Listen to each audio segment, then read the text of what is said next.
Well, rest of the seed showed up. This is an NKS 22 E3, which is just a 22-day E3, just shorter season of that, basically, except this is Syngenta and that's Wyckoff. And don't mind Mycogen, he had a couple extra plot bags of seed that he needed to pawn off on somebody, so I got this. It's 101 day, something or other, 11:88 a.m.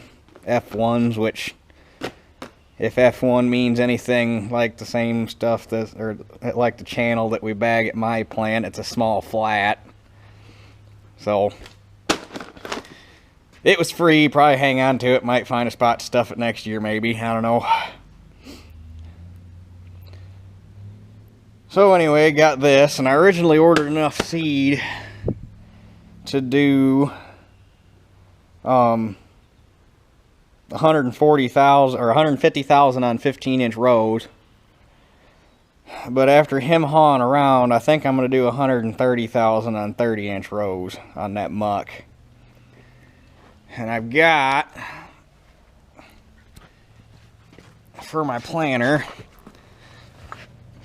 I actually don't know if I have soybean plates.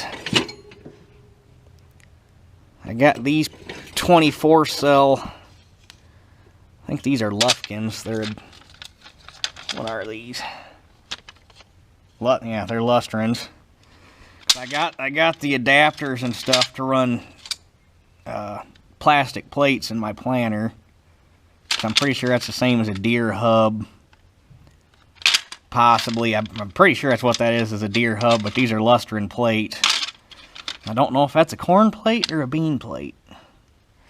It looks like a round corn plate, but I've tried using it for corn, and I can't ever find a fucking kernel of corn that'll fit in there. B124X. Because these are my normal corn plates, these shiny guys. Because these are a round seed plate. And then these are a flat seed plate. That's the difference. These have a square cell, these have a round cell.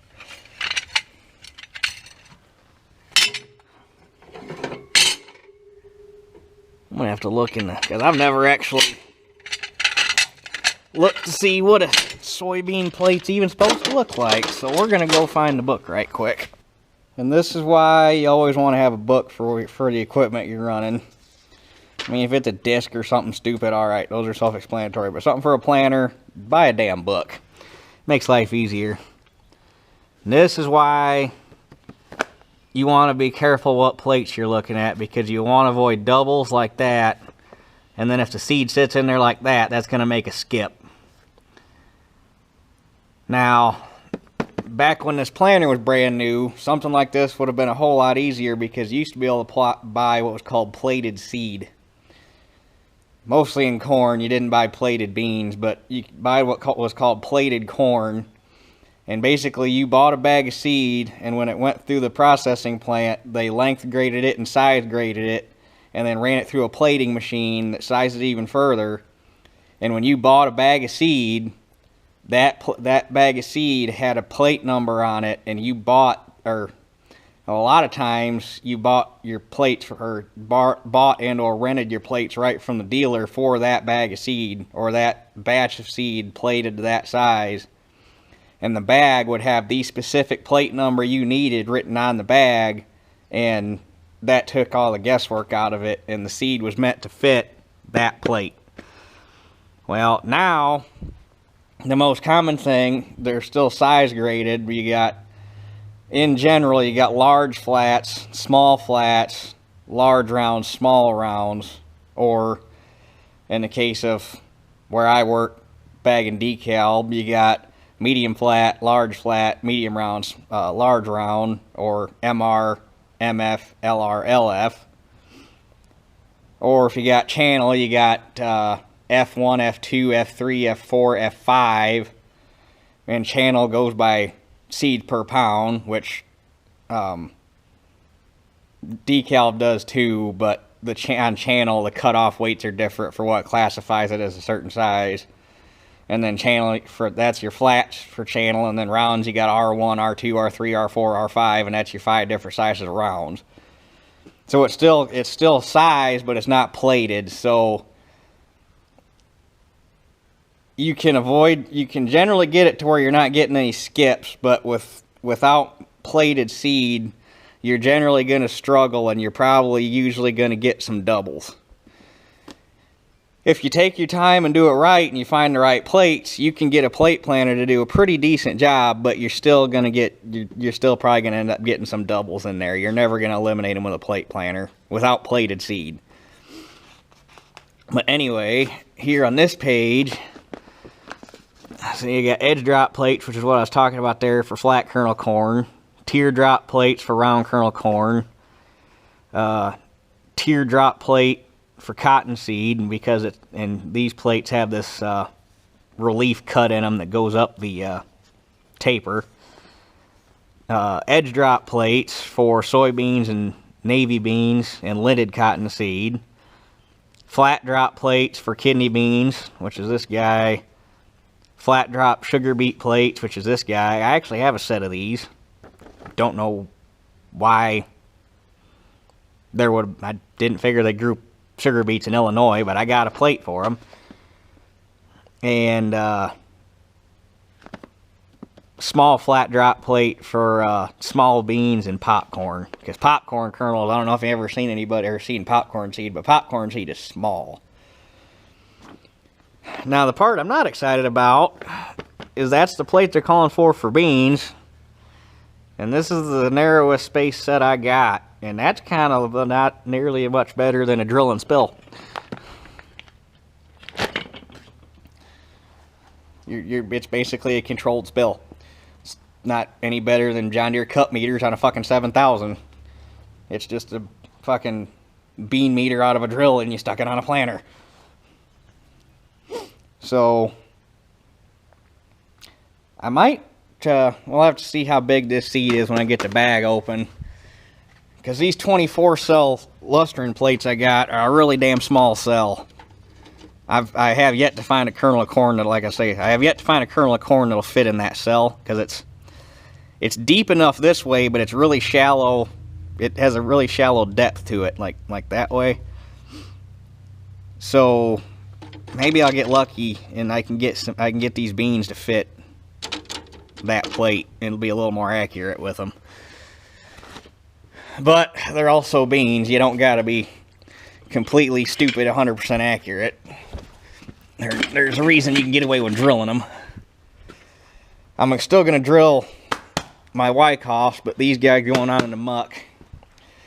And the reason I'm gonna go 30s over drilling is basically to avoid white mold. To avoid white mold happens when the underside of the canopy gets wet and stays wet and doesn't dry out, which is a real common thing to happen on soybeans growing on muck. Well, if you go on 30-inch rows, you got a wide enough row spacing that you get plenty of air movement down through the rows. It's going to help that I'm also planting that field east-west, which most win east-west. So the hope is plant them on 30s, and being the fact that it's east-west and there's not much of a west fence row or fence line on it, I mean there's one there but it's thin, get enough air movement down there to avoid white mold. And these are supposed to be a medium height bean, so I don't got to worry about them getting overly tall and falling over on me either. Which is also, there's been a bunch of work on 30-inch beans, and between about 100 and 130-ish thousand, there's very, very little yield difference, obviously depending on the type of ground. But I want to stay on the high side of that, because the higher population is going to force them to stay short. Generally, you start getting tall beans, it's because you back your population down. So, anyhow, that's the plan for the muck. Gonna be the first time I've ever planted 30-inch beans. Plus, if I have weeds that get away from me down there, I can throw my shields back on my cultivator and I go down and cultivate it, which will also help keep the ground dry, because it'll keep the dirt stirred up, keep the weeds off of them, keep the keep air movement down through the top few inches of soil. Because muck stays fluffy. You'll have air pockets, you know, yay deep, which is why muck dries out so quick on top. Once you break it open, obviously. So, yep.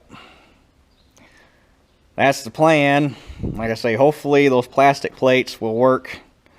Because it's a 47.5 pound bag of beans. So they're a fairly decent sized bean.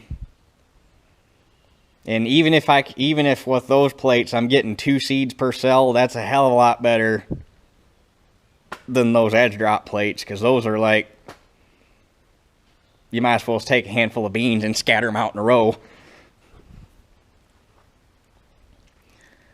So,